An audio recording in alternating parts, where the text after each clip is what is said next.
Students, ഞാൻ Abdussalam. Employability സ്കിൽസിൻ്റെ second ഇയറിൻ്റെ ഇംഗ്ലീഷ് ലിറ്ററസിയുടെ പോർഷൻസ് കണ്ടിന്യൂ ചെയ്യുകയാണ്.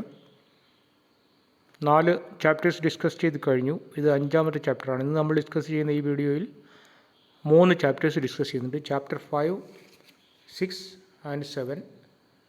Chapter 5 spoken communication, chapter 6 written communication and chapter 7 my neighbourhood.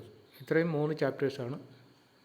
ഇതിൽ നിങ്ങളുടെ ടെക്സ്റ്റ് ബുക്കിൽ, നിങ്ങളുടെ വർക്ക് ബുക്കിനകത്ത് പേജ് നമ്പർ 13 മുതൽ 27 വരെയുള്ള പേജുകളാണ്.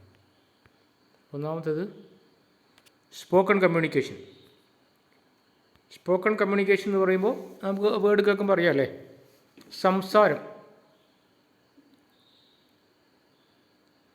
അപ്പോൾ ഇത് ഇവിടെ ഉദ്ദേശിക്കുന്നത് നമ്മൾ വർക്ക് പ്ലേസ് കമ്മ്യൂണിക്കേഷനാണ്, ഒരു ഫോർമൽ കമ്മ്യൂണിക്കേഷൻ. സ്പോക്കൺ കമ്മ്യൂണിക്കേഷനിൽ the way we behave at the workplace should be different from the way we behave while at home. അപ്പോൾ നമ്മളൊരു വർക്ക് പ്ലേസിൽ ബിഹേവ് ചെയ്യുമ്പോൾ നമ്മൾ വീട്ടിൽ ബിഹേവ് ചെയ്യുന്നത് പോലെ ഫോർമലായിട്ടാണ് ബിഹേവ് ചെയ്യുന്നത്, അല്ലേ? The way we communicate should be more formal. ഇപ്പോൾ സ്പോക്കൺ കമ്മ്യൂണിക്കേഷനിൽ വെർബൽ കമ്മ്യൂണിക്കേഷനുണ്ട്, നോൺ വെർബൽ കമ്മ്യൂണിക്കേഷനുണ്ട്. വെർബൽ കമ്മ്യൂണിക്കേഷൻ എന്ന് പറയുമ്പോൾ what we say and how we say it, ഇതാണ് വെർബൽ കമ്മ്യൂണിക്കേഷൻ. നമ്മൾ സംസാരിക്കുക, നാവ് കൊണ്ട് സംസാരിക്കുക, വാതിർന്ന് സംസാരിക്കുക, അതാണ് വെർബൽ കമ്മ്യൂണിക്കേഷൻ, അല്ലേ? അതെങ്ങനെയാണെന്നുള്ളത്, അത് ടോൺസിൽ ചിലപ്പോൾ ശബ്ദം കൂട്ടും, ചിലപ്പോൾ ശബ്ദം കുറയ്ക്കും. പിന്നെ നോൺ വെർബൽ കമ്മ്യൂണിക്കേഷനിൽ വാക്കുകളുടെ അകമ്പടി ഇല്ലാത്ത രീതിയിലെ കമ്മ്യൂണിക്കേഷനാണ്. എന്താണത്? What we communicate without words, അത് ബോഡി ലാംഗ്വേജ്, അല്ലേ? ബോഡി ലാംഗ്വേജ് ഒരു എക്സാമ്പിളാണ്. ബോഡി ലാംഗ്വേജ്, ഗെസ്റ്റർ ഒക്കെ വരും. പിന്നെ listening skill, how we interpret both the verbal and non verbal communication sent by others. നമ്മൾ ലിസൺ ചെയ്യുന്നത്, അതേപോലെ തന്നെ കേട്ടാൽ മാത്രം പോരെ, നമ്മൾ പറഞ്ഞാൽ മാത്രം പോരെ, കേൾക്കുകയും വേണമല്ലോ, അല്ലേ? പിന്നെ നെഗോഷിയേഷൻ. അപ്പോൾ workplace communication essentially starts with exchanging greetings, അല്ലേ? Information, ideas. ഇപ്പോൾ നമ്മൾ ഗ്രീറ്റിംഗ്സ്, അഭിവാദനം, അല്ലെങ്കിൽ നമ്മൾ എന്തെങ്കിലും കാര്യങ്ങൾ കമ്മ്യൂണിക്കേറ്റ് ചെയ്യുക, ഇൻഫർമേഷൻ പാസ് ചെയ്യുക, ഐഡിയാസ് പറയുക, ഇതൊക്കെയാണ്. ഇവിടെ നോക്കൂ, look at the visuals. What is wrong with these visuals? ഒന്നാമതൊരു വിഷ്വൽസ് കണ്ടില്ലേ? ഒരാൾ ഒരു ഷേക്ക് ഹാൻഡ് ഓഫർ ചെയ്യുകയാണ്, മറ്റേ ആൾ അത് റിട്ടേൺ ചെയ്യാതെ തലകുനിച്ച് നിൽക്കുകയാണ്. ഇതിൽ കൾച്ചറൽ ഡിഫറൻസാണ് പ്രധാനം, കേട്ടോ. ഇപ്പോൾ രണ്ടാമത്തെ വിഷ്വൽസ് നോക്കൂ. യങ്സ്റ്റേഴ്സിൻ്റെ ഒരാൾ വണക്കം, പിന്നെ യങ്സ്റ്റേഴ്സ് ആണെങ്കിൽ ഹായ്, പിന്നെ ഹലോ, നമസ്തേ, ഇങ്ങനെയൊക്കെയാണ്. അപ്പോൾ ഇതിൽ ഒരു കാര്യം ഞാൻ ഓർക്കുന്നതെന്ന് വെച്ചാൽ, ഇപ്പോൾ കൾച്ചറൽ ഡിഫറൻസ് എന്ന് പറഞ്ഞല്ലോ, കേരളത്തിൽ നിന്നുള്ള ഒരു പ്രസിഡൻ്റ് ഉണ്ടായിരുന്നു ഇന്ത്യക്ക്, KR നാരായണൻ. അദ്ദേഹം UN വർക്ക് ചെയ്തിട്ടുള്ള ആയിരുന്നു. വളരെ സമർത്ഥനും വളരെ കഴിവുള്ള ഒരു പ്രസിഡൻ്റായിരുന്നു. പക്ഷേ അദ്ദേഹം ഒരു ഉയർന്ന ജാതിയിലുള്ള ആളായിരുന്നില്ല. അപ്പോൾ വടക്കേ ഇന്ത്യയിൽ ഉള്ള ഉന്നത ജാതിക്കാരായിട്ടുള്ള ആളുകൾ ഇദ്ദേഹത്തിനോടൊരിക്കലും ഷേക്ക് ഹാൻഡ് കൊടുക്കില്ല, കൈകൂപ്പുകയുള്ളൂ. അപ്പോൾ യഥാർത്ഥത്തിൽ നമ്മൾ വിചാരിക്കും കൈകൂപ്പുന്നത് വലിയ കാര്യമാണെന്ന്. പക്ഷേ ഇദ്ദേഹം താഴ്ന്ന ജാതിക്കാരനായതുകൊണ്ട് അദ്ദേഹത്തിന് കൈ പിടിക്കണം മടിച്ചിട്ടാണ് അവർ കൈകൂപ്പി കാണിച്ചത്. അതൊക്കെയാണ്, അത്രയും ഒരു ജാതീയതയൊക്കെ നിലനിൽക്കുന്ന ഒരു രാജ്യമാണ് നമ്മുടെ നാട് എന്ന് നമ്മൾ ഓർക്കേണ്ടതുണ്ട്, വടക്കേ ഇന്ത്യ പ്രത്യേകിച്ചും, കേട്ടോ. Here are a few formal greetings. Good morning, good afternoon, good evening, hello, how do you do, nice to meet you, please to meet you. Informal greetings, hello, hi, how are you doing. ഇതൊക്കെ situation അനുസരിച്ചിട്ട് formal ഇൻഫോർമലൊക്കെ മാറി മാറി വരും, അല്ലേ? And U.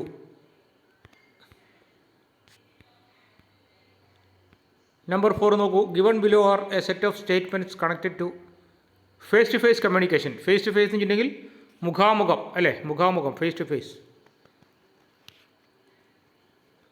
Talking in the same manner with everybody in the office. അതിൽ acceptable ആണോ not acceptable ആണോ എന്നുള്ളത് പറയണം. Number 1, talking in the same manner with everybody in the office. ഓഫീസിലുള്ള എല്ലാവരോടും ഒരേ രീതിയിൽ സംസാരിക്കണം. അത് ശരിയാണോ തെറ്റാണോ? ശരിയല്ല അല്ലേ? കാരണം നമ്മൾ സുപ്പീരിയേഴ്സിനോട് സംസാരിക്കുന്നത് പോലെ ആയിരിക്കില്ല നമ്മൾ സബോർഡിനേറ്റ്സിനോട് സംസാരിക്കുന്നത്, അല്ലേ? സബോർഡിനേറ്റിനോട് സംസാരിക്കുന്ന പോലെ ആയിരിക്കണമെന്നില്ല നമ്മുടെ കൊളീഗ്സ് നമ്മളെ പോലെ തന്നെയുള്ളവരോട് സംസാരിക്കുക. അപ്പം നമ്മുടെ ഒരു ഓഫീസ് സെറ്റപ്പ് ആകുമ്പോൾ നമ്മളെ മേലെയുള്ള ഉദ്യോഗസ്ഥന്മാരുണ്ടാവും, നമ്മുടെ കീഴ് ജീവനക്കാരുണ്ടാവും, അല്ലേ? അതുപോലെ തന്നെ നമ്മളെ പോലെ തന്നെയുള്ള ആൾക്കാരുണ്ടാവും. പിന്നെ പുറത്തുനിന്ന് വരുന്ന കസ്റ്റമേഴ്സ് വേറെ ഉണ്ടാവും. അപ്പോൾ ഇതിൽ നമുക്ക് പല രീതിയിലാണ് കമ്മ്യൂണിക്കേറ്റ് ചെയ്യുന്നത്, സംസാരിക്കുന്നില്ലേ? അപ്പോൾ talking in the same manner with everybody in the office എന്ന് പറയുന്നത് റോങ് ആണ്, അക്സെപ്റ്റബിൾ അല്ല. പിന്നെ number 2, speak less and listen more. ഇത് വളരെ കറക്റ്റാണല്ലേ? അതിന് വേണ്ടിയിട്ടാണ് അത്രയും നമുക്ക് 2 ചെവിയും 1 നാവും തന്നിട്ടില്ലെന്നാണ് പറയുന്നത്. സംസാരിക്കുന്നതിൻ്റെ ഇരട്ടി കേൾക്കണമെന്ന്. എല്ലാ സിറ്റുവേഷനും അത് കറക്റ്റാണ്. Number 3, assume instead of clarify. ഊഹിക്കുക, ക്ലാരിഫൈ ചെയ്യരുത്. ശരിയാണോ? ഒരിക്കലുമല്ല, അല്ലേ? നമ്മളൊരു കാര്യം ഊഹിച്ചു കളയരുത്. ഊഹങ്ങൾ പലപ്പോഴും തെറ്റായി പോകാം. നമുക്ക് ക്ലാരിഫൈ ചെയ്യാൻ അവസരമുണ്ടാകുമ്പോൾ നമ്മൾ ക്ലാരിഫൈ ചെയ്യുക തന്നെ വേണം. Number 4, use A negative tone. അത് അക്സെപ്റ്റബിൾ അല്ല, അല്ലേ? ഒരിക്കലും നെഗറ്റീവ് ആകാൻ പാടില്ല, ഓൾവേസ് പോസിറ്റീവ് ആകണം. കോവിഡ് ഒഴിച്ച് ബാക്കിയെല്ലാം പോസിറ്റീവ് ആകണമെന്നാണ്. Speak politely. അത് എപ്പോഴും ആവശ്യമാണ്. മര്യാദയോടുകൂടി നമ്മൾ ആരോടും സംസാരിക്കണം, കസ്റ്റമേഴ്സിനോടാണെങ്കിലും സുപ്പീരിയേഴ്സിനോടാണെങ്കിലും എല്ലാം തന്നെ, അല്ലേ? Number 6, remain silent to avoid difficult conversation. അത് ചില സിറ്റുവേഷനിൽ അങ്ങനെയാണ് നല്ലത്. കോൺവെർസേഷൻ കോംപ്ലിക്കേറ്റഡ് ആയിട്ട് പോവുകയാണെങ്കിൽ നമ്മൾ സൈലൻ്റ് ആയിരുന്നതാണ് നല്ലത്. പക്ഷേ സിറ്റുവേഷൻ അനുസരിച്ച് നമ്മൾ സംസാരിക്കേണ്ടി വരികയാണെങ്കിൽ വളരെ മിതമായ രീതിയിൽ മാത്രം സംസാരിക്കുക. Number 7, react immediately, not pausing to respond. പെട്ടെന്ന് തന്നെ പ്രതികരിക്കുക, ഒട്ടും പോസ് ചെയ്യുക, അങ്ങനെയല്ല, അല്ലേ? പെട്ടെന്ന് പ്രതികരിക്കരുത്. കാര്യം മനസ്സിലാക്കിയതിന് ശേഷം മാത്രമേ നമ്മൾ പ്രതികരിക്കാൻ പാടുള്ളൂ, അല്ലേ? Keep an open mind. അത് വളരെ കറക്റ്റാണ്. എപ്പോഴും ഓപ്പൺ മൈൻഡ്, തുറന്ന മനസ്ഥിതിക്കാരനായിരിക്കണം, അല്ലേ? ഓഫീസിലാണെങ്കിലും പുറത്താണെങ്കിലും അങ്ങനെ വേണമെന്നാണ്. Have eye contact with the person spoken to എന്ന് വെച്ചാൽ എന്താണ്? ദൃഷ്ടി പതിപ്പിക്കൽ, അല്ലേ? അപ്പോൾ നമ്മളൊരാളോട് സംസാരിക്കുമ്പോൾ നമ്മൾ ആ മുകളിലോട്ട് നോക്കുന്നത്, താഴോട്ട് നോക്കുന്നത്, എവിടേക്കൊക്കെ നോക്കിയിട്ട് സംസാരിക്കാൻ പാടില്ല.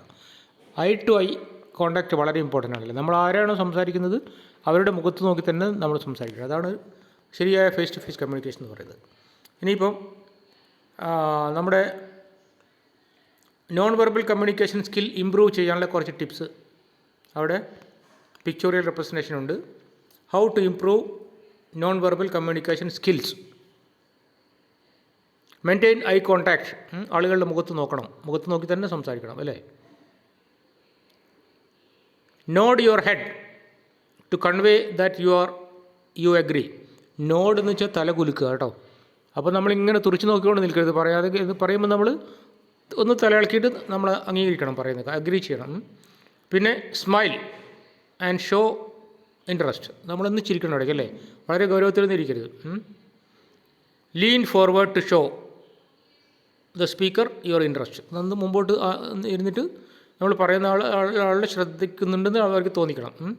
Use tone of voice that matches your messages. അപ്പോൾ ടോണിൽ മാറ്റം വരുത്തണം. നമ്മൾ ചിലപ്പോൾ അല്പം ശബ്ദം കൂടുതൽ ഉയർത്തി പറയേണ്ടി വരും, ചിലപ്പോൾ ശബ്ദം എന്തായാലും ശരി പറയുന്നവരുടെ കേൾക്കുന്ന രീതിയിൽ എന്തായാലും പറയണം, അല്ലേ?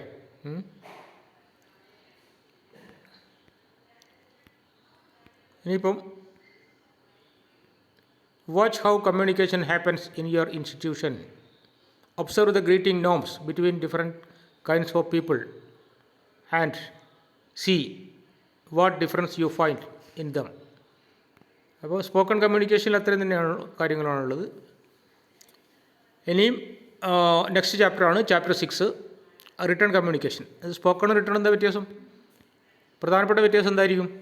സ്പോക്കൺ എന്ന് പറഞ്ഞാൽ പറയുന്ന കാര്യം, അല്ലേ? Oral communication. മറ്റേത് റിട്ടേൺ എന്ന് പറയുമ്പോൾ വെർബൽ കമ്മ്യൂണിക്കേഷൻ, അത് എഴുതുകയാണ്, അല്ലേ? എന്താ വ്യത്യാസം എന്ന് വെച്ചാൽ സ്പോക്കൺ കമ്മ്യൂണിക്കേഷൻ എപ്പോഴും റെക്കോർഡ് ചെയ്യപ്പെടണമെന്നില്ല.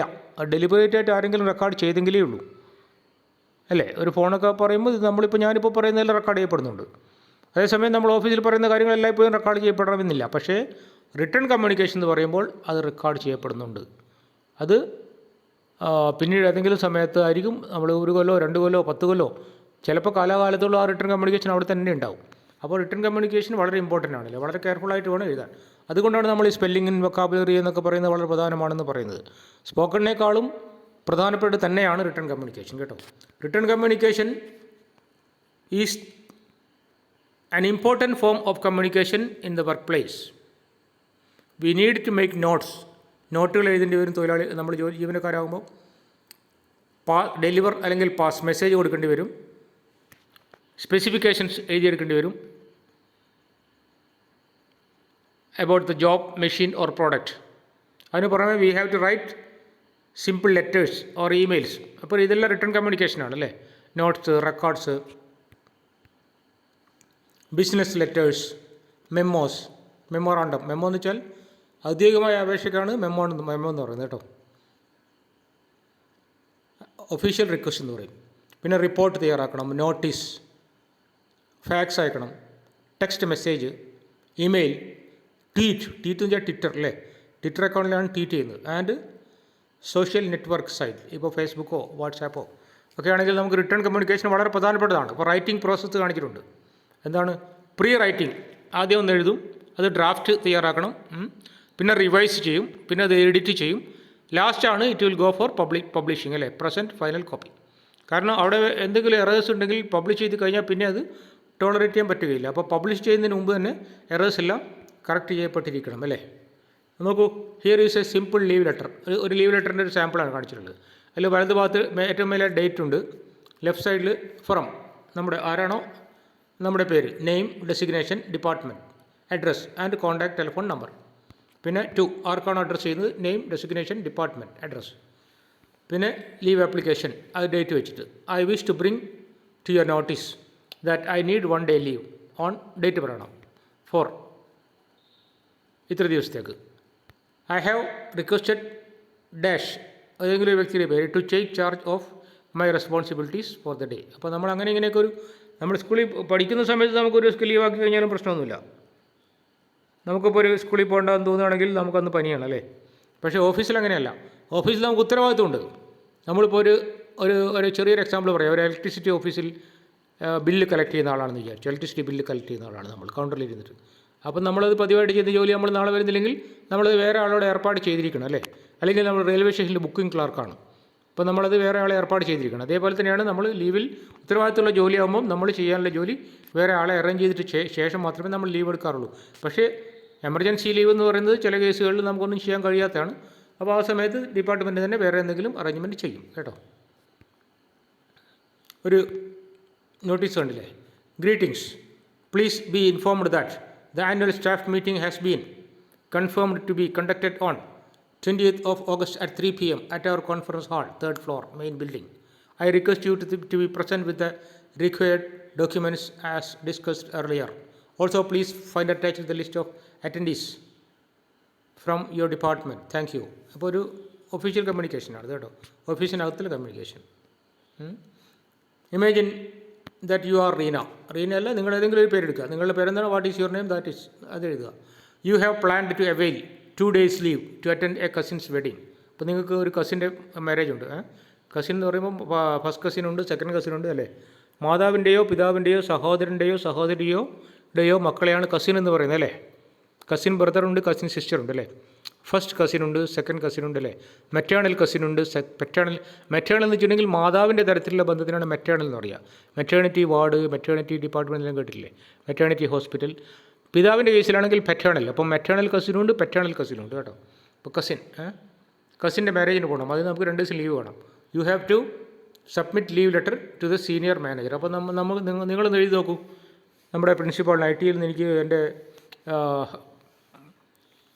മദറിൻ്റെ സിസ്റ്ററിൻ്റെ മകളുടെ ഫസ്റ്റ് കസിനാണല്ലേ, കല്യാണത്തിന് 2-3 ദിവസം ലീവ് വേണം. അപ്പോൾ നമുക്ക് പ്രിൻസിപ്പാളിന് ഒരു ലീവ് ലെറ്റർ എഴുതണം. എങ്ങനെയാണ് എഴുതുക, ഒന്ന് സാമ്പിൾ എഴുതുക, നിങ്ങൾ അസൈൻമെൻ്റ് ആയിക്കോട്ടെ. സെൽഫ് ഇൻട്രൊഡക്ഷൻ ഇമെയിൽ പ്രിപ്പയർ ചെയ്തിരിക്കുകയാണ്. Dear all, greetings, I am Lokesh. അപ്പോൾ ലോകേഷ് തയ്യാറാക്കിയിരിക്കുന്ന സെൽഫ് ഇൻട്രൊഡക്ഷൻ ഇമെയിലാണ്. ഇതേപോലെ തന്നെ നമുക്ക് വേണമെങ്കിൽ ഒരു സെൽഫ് ഇൻട്രൊഡക്ഷൻ ഇമെയിൽ തയ്യാറാക്കാം. നിങ്ങളുടെ വർക്ക് ബുക്കിനകത്ത് 19ാമത്തെ പേജാണ്, അത് നോക്കിയിട്ട് നിങ്ങൾ സ്വയം തയ്യാറാക്കുക. Imagine you have joined ABC company as a craftsman. നിങ്ങളുടെ ട്രേഡ് എന്താണെന്ന് വെച്ചാൽ അത്. Draft an email to be send to all the supervisors introducing yourself. You may refer to locates mail if required. അപ്പോൾ നിങ്ങൾ സ്വയം introduce ചെയ്യുന്ന ഒരു letter so എന്താ ഇതൊക്കെ നിങ്ങൾ സ്വയം ചെയ്ത് പഠിക്കുകയാണ്. നമ്മൾക്കൊന്ന് വാല്യൂ ചെയ്യാൻ ഇപ്പോഴത്തെ സ്ഥിതിക്ക് കഴിയില്ല. എന്നാലും നിങ്ങളെ കൊണ്ട് പറ്റുന്ന രീതിയിൽ നിങ്ങൾ തയ്യാറാക്കുക. അപ്പോൾ അത് റോൾ പ്ലേ. ഇനി അത് ആ ചാപ്റ്റർ തീരുവാണ്. Write a letter to the manager informing him that you are joining duty on selection for the post of apprentice. നിങ്ങൾ അപ്രൻറ്റീസായിട്ട് സെലക്ട് ചെയ്തിട്ടുണ്ട്. അപ്പോൾ നിങ്ങളവിടെ ജോയിൻ ചെയ്യാൻ പോകണം. അപ്പോൾ നിങ്ങൾ ആ സ്ഥാപനത്തിൻ്റെ മാനേജർക്ക് ഒരു ലെറ്റർ എഴുതണം, ഒരു report. You are a supervisor. Write a note to be circulated to the newly recruited craftsman about the safety practices to be followed in the workplace. ഇതൊക്കെ നിങ്ങൾക്ക് ചെയ്യാവുന്ന അസൈൻമെൻറ്റ്സ് ആണ് കേട്ടോ. ഇപ്പോൾ റിട്ടേൺ കമ്മ്യൂണിക്കേഷൻസിന് കുറച്ച് എക്സാമ്പിൾസ് ഏതൊക്കെയാണ് നമ്മൾ നേരത്തെ പറഞ്ഞില്ലേ? Memo, memorandum, report. What are the main aspects to be considered while communicating through the written mode? What do you know about the different written activities that an IIT trainee needs to learn? ഇതൊക്കെ നിങ്ങൾക്ക് answer ചെയ്യാവുന്ന കാര്യങ്ങളാണ്. Next 7ാമത്തെ chapter my neighbourhood. Neighbourhood എന്ന് വെച്ചാൽ neighbour എന്ന് വെച്ചാൽ അതിൻ്റെ സ്പെല്ലിംഗ് ശ്രദ്ധിക്കണം കേട്ടോ, വളരെ പ്രധാനപ്പെട്ടതാണ്. NEIGHBOURHOOD. എത്ര അക്ഷരങ്ങളുണ്ട്? 13 ലെറ്റേഴ്സ് ഉണ്ട് അല്ലേ? നെയ്ബർഹുഡ്. ആ സ്പെല്ലിംഗ് ഒന്ന് നോക്കി കൃത്യമായിട്ട് മനസ്സിലാക്കി വെക്കുക. അയൽവാസം എന്ന് പറയും അല്ലേ? അയൽവാസിക്ക് എന്താ പറയുക? നൈബർ അല്ലേ? നമ്മുടെ ഇമ്മീഡിയറ്റ് തൊട്ടടുത്തുള്ള നമ്മുടെ സറൗണ്ടിങ്സിനാണ് നമ്മളൊരു നെയ്ബർഹുഡ് എന്ന് പറയുന്നത് അല്ലേ? The immediate surroundings to the place you live is called the neighbourhood. മനസ്സിലായോ? The immediate surroundings to the place you live is called a neighbourhood. It includes natural features like hills, മലകൾ, river, lakes, തടാകം, and parks, and human made services like post office, schools, banks, hospitals, etcetera. Your neighbourhood can be described based on people, location, strength and weakness. Strength and weakness ആ location ചിലപ്പം വെള്ളം കിട്ടാത്ത സ്ഥലമായിരിക്കാം, അപ്പോൾ അതിൻ്റെ weakness ആണ് അല്ലേ? അല്ലെങ്കിൽ ഒരു പാർക്കുള്ള സ്ഥലമായിരിക്കാം, അത് തന്നെ സ്ട്രെങ്ത് ആണ്. അല്ലെങ്കിൽ റെയിൽവേ സ്റ്റേഷൻ്റെ അടുത്തായിരിക്കാം, അതതിൻ്റെ സ്ട്രെങ്ത് ആണ്. അതാണ് സ്ട്രെങ്ത് ആൻഡ് വീക്ക്നെസ് എന്ന് പറയുന്നത് കേട്ടോ. ഇപ്പോൾ where do you live? Outskirts. Outskirts എന്ന് വെച്ചിട്ടുണ്ടെങ്കിൽ outer parts of a town or a city ആണ് ഔട്ടർ പാർട്ട്. ഒരു ടൗൺ തന്നെയായിരിക്കും, ടൗണിൻ്റെ ഒന്നും അടുക്കല്ല, ടൗണിൻ്റെ ഔട്ടർ പാർട്ട്. അതിന് സബർബ് എന്ന് പറഞ്ഞാൽ ഔട്ട്സൈഡ് ദി സിറ്റി. ഇപ്പം ബോംബെയിലൊക്കെ സബർബൻ ട്രെയിൻ ഉണ്ട്, അല്ലെങ്കിൽ ചെന്നൈയിലൊക്കെ സബർബൻ ട്രെയിൻസ് ഉണ്ട്. എന്താ കാരണം എന്ന് വെച്ചിട്ടുണ്ടെങ്കിൽ ആളുകളൊക്കെ സിറ്റിയിൽ ജോലിക്ക് വരും, പക്ഷേ സിറ്റിയുടെ പുറത്താണ് ഇവർ പോയി താമസിക്കുന്നത്. ഔട്ട്സൈഡ് ദി സിറ്റി എന്നാണ് സബർബ് എന്ന് പറയുന്നത് കേട്ടോ. അപ്പോൾ ഔട്ട്സ്കേർട്സും സബർബും നോക്കുക. പിന്നെ മെട്രോപോളിസ്. എന്താ മെട്രോപോളിസ് എന്ന് പറഞ്ഞാൽ? Metropolitan cities, large important city like Chennai, Mumbai, Delhi. കേരളത്തിലാണെങ്കിൽ കൊച്ചി, ഇതെല്ലാം മെട്രോപൊളിറ്റൻ സിറ്റീസാണ്. അവിടെ താമസിക്കുന്നവർക്ക് മെട്രോപോളിസ് എന്ന് പറയും അല്ലേ? പിന്നെ വില്ലേജ് എന്ന് വെച്ചിട്ടുണ്ടെങ്കിൽ A very small place in the rural area. ഇപ്പം നമ്മുടെ ITI സ്ഥിതി ചെയ്യുന്ന തോണിയേരി സ്ഥലം ഒരു വില്ലേജ് എന്ന് പറയാം അല്ലേ? പിന്നെ സിറ്റിയും ടൗണായിട്ടുള്ള വ്യത്യാസം എന്താണ്? സിറ്റി ഈസ് ബിഗർ അല്ലേ? A large and important place with modern facilities like industries. അതിനാണ് സിറ്റി എന്ന് പറയുന്നത്. ഇപ്പോൾ കോഴിക്കോട് ഒരു സിറ്റിയാണ്, പക്ഷേ വടകര ഒരു ടൗണാണ് കോഴിക്കോടിനെ കമ്പയർ ചെയ്യുമ്പോൾ. മനസ്സിലാവുന്നുണ്ടോ? അതാണ് city. Town is larger than A village but smaller than A city. ഈ വേർഡ്സ് ഡിസ്ക്രൈബിങ് നെയ്ബർഹുഡ് ഡിസ്ക്രൈബ് ചെയ്യുന്ന വേർഡ്സാണ്. Urban, rural. അർബൻ എന്ന് വെച്ചാൽ ടൗൺ, റൂറൽ എന്ന് വെച്ചാൽ ഗ്രാമീണം അല്ല. കൺവീനിയൻറ്റ്, നോയ്സി, അതിൻ്റെ ഓപ്പോസിറ്റാണ് ക്വയറ്റ്. എക്സ്പെൻസീവ്, വില കൂടിയ. എക്സ്പെൻസീവ് സിറ്റിയാണെന്ന് വെച്ചിട്ടുണ്ടെങ്കിൽ ഒരുപാട് ചിലവേറിയ എന്ന് പറയും കേട്ടോ. Residential, industrial. റെസിഡൻഷ്യൽ എന്ന് വെച്ചിട്ടുണ്ടെങ്കിൽ താമസമുള്ള, ഇൻഡസ്ട്രിയൽ വെച്ചാൽ വ്യാവസായികമായ വ്യവസായ സ്ഥാപനങ്ങളൊക്കെയുള്ള. പൊല്യൂട്ടഡ്, മലിനമാക്കപ്പെട്ട. ക്ലീൻ അതിൻ്റെ ഓപ്പോസിറ്റാണ് കേട്ടോ. BC, green. കൺജസ്റ്റഡ് എന്ന് വെച്ചിട്ടുണ്ടെങ്കിൽ ധാരാളം ആളുകൾ തിങ്ങി നിറഞ്ഞാണ് കൺജസ്റ്റഡ് എന്ന് പറയും അല്ലേ? പോഷ്, വളരെ സാമ്പത്തികമായി ഉയർന്നതിനാണ് പോഷ് എന്ന് പറയുക. പീസ്ഫുൾ, ശാന്തമായ, നൈസ്. പിന്നെ നെയ്ബർഹുഡ് ഉണ്ടാകുന്ന പ്ലേസസാണ് കാണിച്ചിട്ടുള്ളത്. Market, hospital, bank, police station, post office, bus stop, railway station, school, mall. Mall എന്ന് വെച്ചിട്ടുണ്ടെങ്കിൽ വലിയ സൂപ്പർ മാർക്കറ്റിനാണ് മാൾ എന്ന് പറയുന്നത് കേട്ടോ. ഫോക്കസ് മാളിൽ കോഴിക്കോട്. Temple, church, mosque. ഇത് അമ്പലം, ക്രിസ്ത്യൻ പള്ളി, മുസ്ലിം പള്ളി. Park, library, lake side. Is there a mall in this neighbourhood? Is there a book stall in this area? അപ്പോൾ അത് നെയ്ബർഹുഡിന് പറയാൻ വേണ്ടിയിട്ടുള്ള വേർഡ്സ്. ലൊക്കേഷൻ ഡിസ്ക്രൈബ് ചെയ്യുന്നത്. In front of, between, near, from, behind, പുറകിൽ, at the end of, at the left, to the left, next to, towards, opposite. Towards വെച്ചാൽ അടുത്ത്, opposite വെച്ചാൽ എതിർഭാഗത്ത്. ഇനി ഇതിൽ choose is, isn't. to complete the sentences about the available services in your neighborhood. ഇപ്പോൾ there is a library near my house, അല്ലെങ്കിൽ there isn't a shopping mall in my area. അപ്പോൾ isn't വെച്ചിട്ട് നിങ്ങൾക്കത് പറയാം കേട്ടോ. There is a bus stop on the main road, there is not a park in my area, ഇങ്ങനെയൊക്കെയാണ് ഇത് പറയുന്നത്. Residential area, industrial area, urban area. അപ്പോൾ അത് മൂന്ന് തെറ്റിച്ചിട്ടാണ് കൊടുത്തിട്ടുള്ളത്. അത് മാച്ച് ചെയ്യണം. ഏറ്റവും മേലെയുള്ളത് ഇൻഡസ്ട്രിയൽ ഏരിയ ആണല്ലേ, ഫാക്ടറിയുടെ പുകക്കോയിലുകളെല്ലാം കണ്ടില്ലേ, ചിമ്മിണി എന്ന് പറയും ഇംഗ്ലീഷിൽ, ചിമ്മിണി. അതിൻ്റെ തൊട്ട് താഴെ റെസിഡൻഷ്യൽ ഏരിയ ആണ്. പിന്നെ അർബൻ ഏരിയ,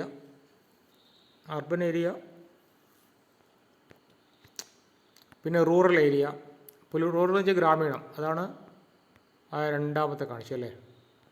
പിന്നെ പൊല്യൂട്ടഡ്, മലിനമാക്കപ്പെട്ട, അതാണ് മൂന്നാമത് കാണിച്ചത്. പിന്നെ അത് കഴിഞ്ഞു. ഇനി clean, beautiful, dirty, fresh, polluted, dumped, impure, sinking, അതെല്ലാം അതുമായിട്ട് ബന്ധപ്പെട്ട വാക്കുകളാണ്. ഉദാഹരണത്തിന് question number 5, fill in the gaps with suitable describing words പറഞ്ഞിട്ട് the area is dash as the houses is not in it cost a lot of money. എന്താണ്? ചിലവേറിയതാണ്. The area is expensive എന്ന് പറയും അല്ലേ. As the houses cost a lot of money, വീടുകൾക്ക് ഭയങ്കര പണം വേണം, ഒരുപാട് പൈസ വേണം. B, the roads in my town are in dash condition. അപ്പോൾ സേഫ് കണ്ടീഷനാണ് അല്ലേ, അല്ലെങ്കിൽ ഗുഡ് കണ്ടീഷൻ എന്ന് പറഞ്ഞാൽ ശരിയാണ്. There is a dash garden with lovely flowers, a beautiful garden അല്ലേ. There is a dash playground near our house, there is a spacious playground, വളരെ വിശാലമായ. There are dash apartments in my neighbourhood, safe apartment എന്ന് പറയാം. It is a dash neighbourhood, one need not fear, it is A good neighbourhood അല്ലേ. പിന്നെ polluted, dry, noisy, uneven, boring. There isn't any amusement park in the area, it is a boring place അല്ലേ. I need a quiet place to study, my neighbourhood is very noisy. There is a factory in the area, the air is polluted, ഒരു ഫാക്ടറി ഉള്ളത് കാരണം മലിനീകരിക്കപ്പെട്ടു. There is water scarcity, വെള്ളത്തിൻ്റെ ദൗർലഭ്യം in the locality, the area is dry. The transportation to some rural areas is difficult as the roads are noisy. അടുത്തത് opposite, next to, near, at the end, between, there is, college, school. ഇത് നിങ്ങൾ try ചെയ്ത് നോക്കുക. There is a lake near the airport, there is dash near the traffic signal. നിങ്ങൾ നോക്കി fill ചെയ്യാൻ ശ്രമിക്കുക. ഇത് almost the places around your house is called neighbourhood അല്ലേ, അല്ലെങ്കിൽ the places around your institution, അതിൻ്റെ ഇമ്മീഡിയറ്റ് സറൗണ്ടിങ്സിനാണ് നെയ്ബർഹുഡ് എന്ന് പറയുന്നത് അല്ലേ. They can be described using describing words and propositions on place. Proposition എന്ന് പറഞ്ഞാൽ ഓൺ, ഇൻ, അറ്റ്, ഇതെല്ലാം പ്രൊപ്പോസിഷൻസ് ആണ് അല്ലേ. The strength and weakness of the place can be identified based on the conditions in the neighbourhood and the facilities available in the area. അത്രയുമാണ് 3 chapters discuss ചെയ്ത് കഴിഞ്ഞു. ഇനി നമുക്ക് പഠിക്കാനുള്ളത് ചാപ്റ്റർ 8 ആണ്, എൻവിറോൺമെൻറ്റ്. അത് നമുക്ക് അടുത്ത ക്ലാസ് പറയാം. Thank you for listening.